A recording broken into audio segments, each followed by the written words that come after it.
Anda masih bersama kami di iNewsroom. Pemirsa, saya masih bersama Bang Fredrik Yunadi dan Tony RM. Saya tadi ke Bang Tony. Bang Tony, tadi dikatakan bahwa Mahkamah Agung bisa saja membatalkan putusan apapun. Nah, ini menarik. Meskipun putusan pra-peradilan Peggy Setiawan sudah ingkrah, tapi bisa saja dibatalkan oleh Mahkamah Agung. Tanggapan Anda, Bang Tony?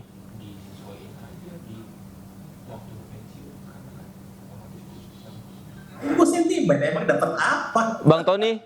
Tapi netizen itu memang Baik, Bang Tony, Pak Fredrik. Netizen itu banyak sekali yang ini terpancing oleh emosi pribadi. Memang Baik, sangat bahaya. Bang Tony, Apalagi Pak dengan Fredrik. orang yang followernya banyak jutaan ya.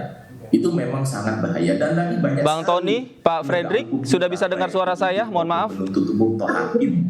Itu Kita sudah on air, Bang Tony, Pak Fredrik. ya. Oke, saya ingin ke Bang Tony. Bang Tony, tadi saya utang pertanyaan. Tadi dikatakan Mahkamah Agung bisa saja membatalkan apapun putusan dari pengadilan. Tanggapan Anda, Bang Tony? Ya, tadi yang dikatakan Pak Fredrik itu artinya putusan pra-peradilan itu tidak mengurangi kewenangan penyidik untuk melakukan penyidikan kembali, kan gitu. Nah, ya itu aturan. Saya sangat sepakat. Bahkan saya mendorong ayo Bapak Kapolda usut yang tuntas, ayo usut lagi. Cuma saya punya keyakinan ya, apabila diusut lagi tentu akan lebih baik karena yang sekarang saja dibatalkan oleh pra-peradilan, ya dibatalkan di pra-peradilan. Nah, kalau masih menggunakan metode yang sama, kan, dengan alat bukti yang sama, maka ya itu berarti belum menemukan alat bukti baru, kan, sebagaimana tadi disampaikan Pak Fredrik dalam Perma tahun 2016. Jadi saya dukung agar menemukan alat bukti baru. Nah, kami ini punya keyakinan karena berbagai informasi masuk ke kami sangat yakin ya, ditambah keputusan pengadilan yang 2016 juga memang sepertinya sederhana, simpel, tapi kok bisa diputus, kan itu. CCTV belum dibuka, handphone belum dibuka, DNA tidak dilakukan, kan, sidik jari tidak ada, maka kalau mau menemukan alat bukti baru, ya itu ada dulu ditunjukkan, CCTV dibuka, handphone dibuka, maka alat bukti baru itu kami yakin pasti pelakunya itu berbeda. Kami yakin pasti pelakunya itu berbeda. Ya, jadi boro-boro mengarah ke Peggy Setiawan yang kami mengarah ke 8 terpidana saja, ya. Kami punya keyakinan karena ini kasus ini kami menyimpulkan, menurut kami ini masih ditutup-tutupi itu. Jadi kalau dibongkar semua secara transparan, ya, kami yakin akan berubah 180 derajat mengenai kronologis peristiwanya, mengenai pelaku-pelakunya, dan mengenai TKP-nya, ya. Kami punya keyakinan karena masih terjadi perdebatan TKP yang di jembatan Takalun dan di belakang showroom mobil aja. Itu, jadi kami dukung, ayo dilakukan lagi. Kami dukung Bapak Kapolda, Bapak Kapolri apabila diambil alih Mabes Polri untuk mengungkap kasus ini dengan tuntas dan transparan. Oke, baik. Saya ke Pak Fredrik. Pak Fredrik, tadi yang menarik Anda katakan masih ada dua cara yang bisa dilakukan sebenarnya. Yang pertama adalah dengan pemeriksaan ulang dengan adanya dua bukti baru. Yang kedua adalah pelanggaran kode etik hakim tunggal ini jika ada pelaporan. Nah, kalau ditimbang dari dua opsi ini, Pak Fredrik, kira-kira yang mana yang paling realistis untuk dilakukan? Ya, kalau menurut saya harus simultan, dua-duanya dilakukan. Dan karena terus terang, menurut hemat saya menghormati semua putusan, baik untuk praper maupun putusan MK, putusan apapun yang berkekuatan hukum itu saya hormatin. Tetapi kan tidak menutup bahwa saya melakukan catatan-catatan karena saya menemukan pelanggaran kode etik seperti di halaman 9 angka 321, kan gitu. Hakim dilarang mengeluarkan pernyataan kepada masyarakat yang dapat mempengaruhi, menghambat atau mengganggu berlangsungnya proses peradilan. Hakim itu menyatakan bahwa saya tidak akan membela pemohon, saya tidak akan membela termohon, tapi saya akan membuat putusan yang terbaik untuk negara. Berarti dalam hal ini benar hakimnya itu kemungkinan beliau itu mempertimbangkan negara itu di atas segala hukum, termasuk di atas hukum. Hakim itu harus memberikan putusan berdasarkan hukum yang berlaku, bukan berdasarkan saya simpati sama negara, saya simpati sama siapa atau sama netizen. Itu keliru. Kemudian hakim juga melanggar kode etik angka 9.9.2. Hakim tidak boleh bersikap bertingkah laku yang sedang mencari popularitas, kan. Dalam hal ini kan terlihat dari mimik waktu disorot sama media itu kan sudah ya. Tapi itu menurut saya ya, hakim juga melakukan pelanggaran kode etik 10.10.4 ya. Hakim itu wajib menghindari penafsiran yang salah karena hakim itu tidak boleh menafsirkan hukum. Hukum kita ini adalah hukum positif, itu baku. Kan kalau sekarang untuk mendua alat bukti, saya sepakat dengan apa yang katanya rekan Tony kan. Kalau ada bukti apa, mungkin Tony punya informasi rahasia, saya nggak ngerti ya. Saya nggak tahu apa-apa dalam hal ini. Silakan. Kalau saya nggak ada kepentingan loh dalam hal ini. Klaimnya rekan Tony itu dibebaskan atau dihukum itu apa sih, nanti tulus buat saya. Saya cuma bicara kalau hukum itu demikian. Jadi penyidik itu nggak perlu kecil hati, nggak perlu harus periksa saksi apa segalanya. Istilah calon tersangka itu juga terlalu mengada-ngada ya. Masa ada calon presiden, ada calon gubernur, sekarang ada calon tersangka. Nanti calon saksi dong. Ada. Oke. Bagi saya. Oke, baik. Negara hukum positif lah. Jangan neko-neko lah, ikuti hukum yang ada. Kalau nggak sesuai dengan hukum, amandemen, robah hukum tersebut. Oke. Mau tidak jadi Anglo-Saxon, silakan. Saya setuju banget. Baik. Sebelum amandemen yang prosesnya panjang, nah saya akan kembali ke Bang Tony nih. Bang Tony, tadi Pak Fredrik mengatakan bahwa ada indikasi Hakim Eman Sulaiman ini melanggar kode etik. Anda sepakat dengan Pak Fredrik, Bang Tony? Tidak.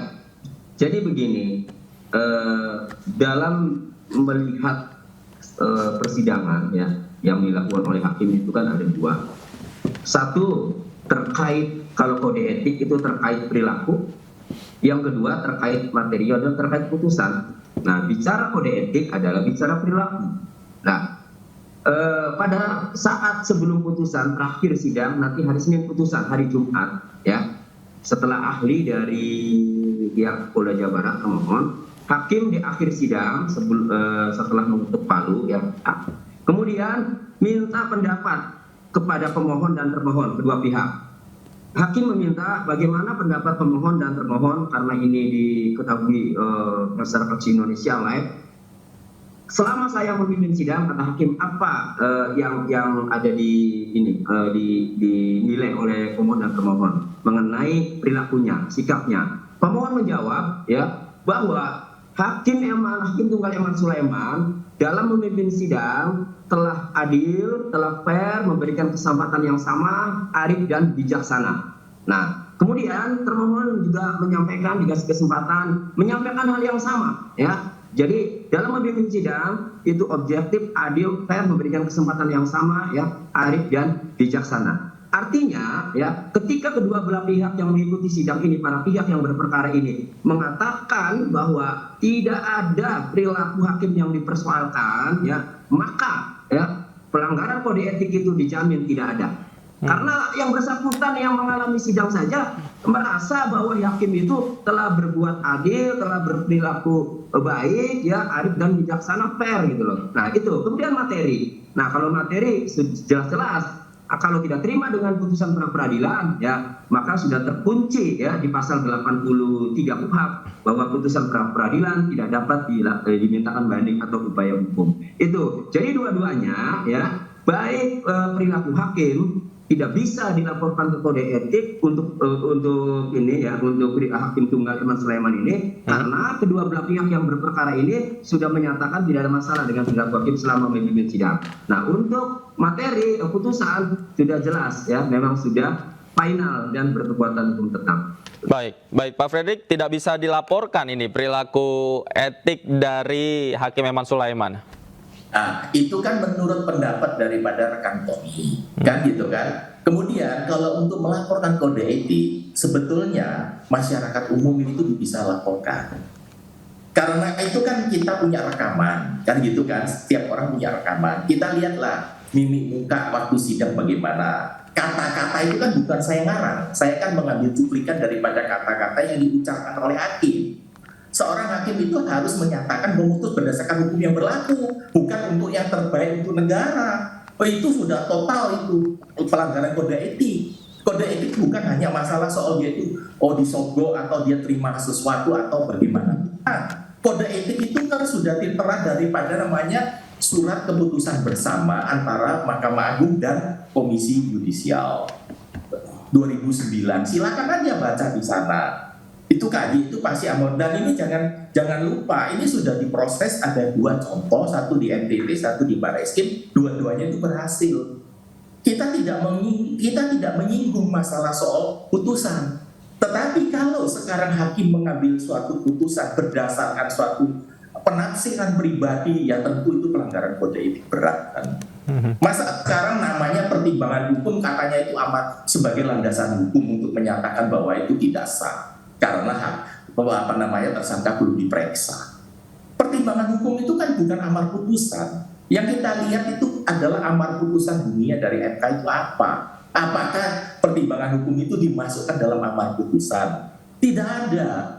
Ya jelas lah, itulah kelalaian atau kekhilafan atau ya mungkin sengaja dipiringkan ke sana lah menurut saya ya. Tapi silakan ya, nanti kan KY sama Bawas, Badan Pengawas Mahkamah Agung itu memeriksa. Baik. Yang memberikan itu pendapat pribadi. Oke. Baik. Kita lihat melanggar etik atau tidak, kita lihat nanti prosesnya apa. Kalau memang Hakim Eman Sulaiman ini ada yang melaporkan terkait pelanggaran etik. Terima kasih. Oke, baik. Terima kasih Pak Fredrik Yunadi, Bang Tony, juga terima kasih banyak sudah meluangkan waktu bersama kami di Newsroom. Selamat malam. Sehat selalu Bapak-bapak.